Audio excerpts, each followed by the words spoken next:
Welcome to the insurance edition of Making Lemonade Out of Lemons. And my guest, Amy, I'm so fortunate to do it today because she is actually about to write her resignation. But we can't, you'll see this afterwards, but I get the privilege of interviewing her first. So I love that.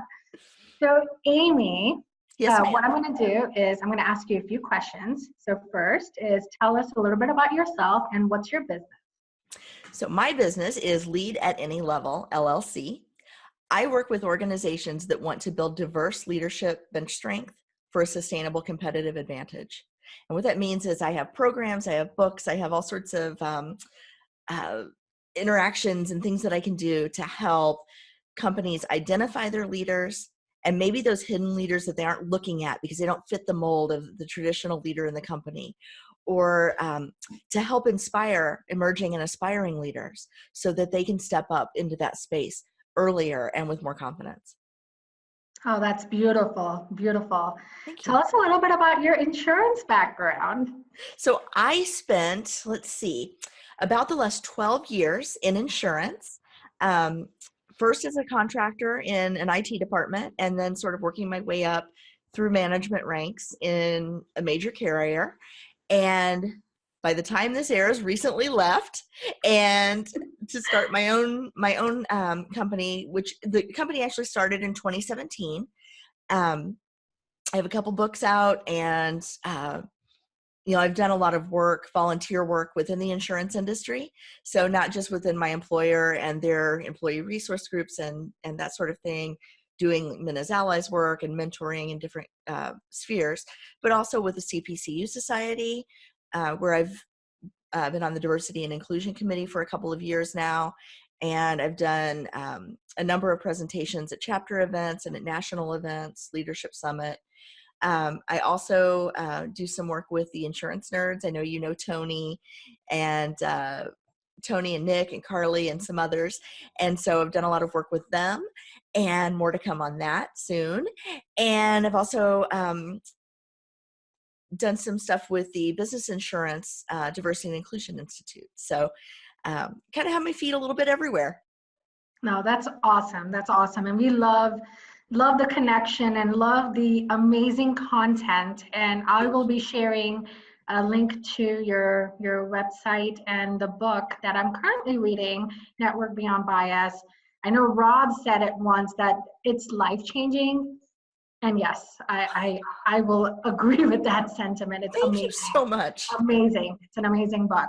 Thank you. So my second question is, with the theme of, we as entrepreneurs or as professionals, we get thrown a lot of lemons, right? So tell us about a time when you've been thrown a lot of lemons, and how did you turn that around and made lemonade? Sure. So before I even had my company, this was kind of like the baby genesis of the company, right? When it was still sort of forming in my mind. The whole idea for the book, Network Beyond Bias, came because I had attended the CPCU Society annual meeting in 2016. And I thought, wow, what a great conference. I want to give back to this conference. So when I got home, I looked online and I found out how to submit a proposal for a session in 2017. And I submitted and they accepted it. And I was like, oh no, what am I going to do? I had like a couple sentences and a couple bullet points, and that was it, right? I knew what I wanted to talk about, no idea what I was going to say. Yeah. So I had a few months to put together an hour's worth of content, and that is what became eventually the book. But as I was preparing the content for this session, I came up with this framework for assessing the depth and breadth of your network, of your professional network. And I thought, wow, this is really valuable. And I went through my own assessment, and it was, it kind of changed my career. And it changed my career. And I'm preparing for this session, and a hurricane hits Orlando, and they canceled the conference. And I was like, no, this was going to be my future. This was going to be like, I was going to start a speaking career right after this conference. And I had one speaking engagement lined up, and it had just gotten canceled by a hurricane in the insurance industry in the fall in Orlando. Nobody could see that coming, right? So I cried for a while. And then I thought, you know what? This is a test. This is like the part in The Hobbit where they get to the trolls, right? And the trolls come and like they're going to be cooked for soup. I'm like, no, I'm going to do something different. This is a trial and I'm going to move forward. So I decided that if I couldn't present at that conference, I'd just find another conference to present it at. And I found 35 conferences last year to present my content at. That's awesome. We just made lemonade out of lemons. We did. So yeah, so 35 conferences in 2017. And it really came down to, I remember I was walking around Epcot by myself, having a drink, because I went to the conference anyway, even though they weren't having it. My best friend met me down there. We spent 5 days at Disney and it was wonderful.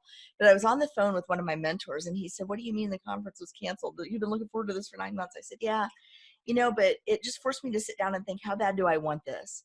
And the answer was really bad. So I'm just going to go home and fix it. And he's like, "All right." And I did.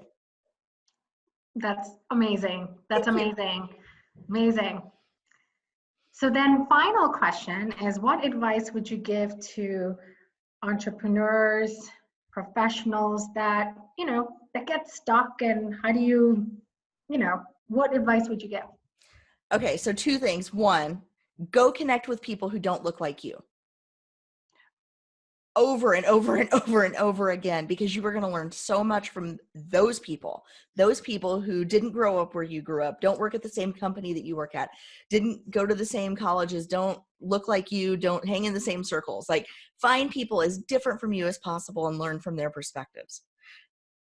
That's huge. The second thing is, if you have an idea, if you have something that you're passionate about, put it out into the world, and the people that are passionate along with you will find you. You can't be quiet about it. Yeah, it's time not to be quiet. I was just talking to someone that wants to get into LinkedIn and social media. And I'm like, just do it. Just make that step, contribute, connect, but it has to be meaningful. It has to be what you want to do. It doesn't have to be, no salesy stuff, right? Because that's not authentic. Everything is authentic. Yeah. So, and that's the type of content that people want, right? Well, Absolutely. Thank you so much, Amy. And thank you, Bobby. This has been fun. In our first insurance edition of Making Lemonade Out of Lemons, and Yay. She's about to quit. I can't believe it. Woohoo! Oh, wait, shout it from the rooftops, because by the time you see this, it'll be done. All right. Okay. Thank you. Thank you, Amy.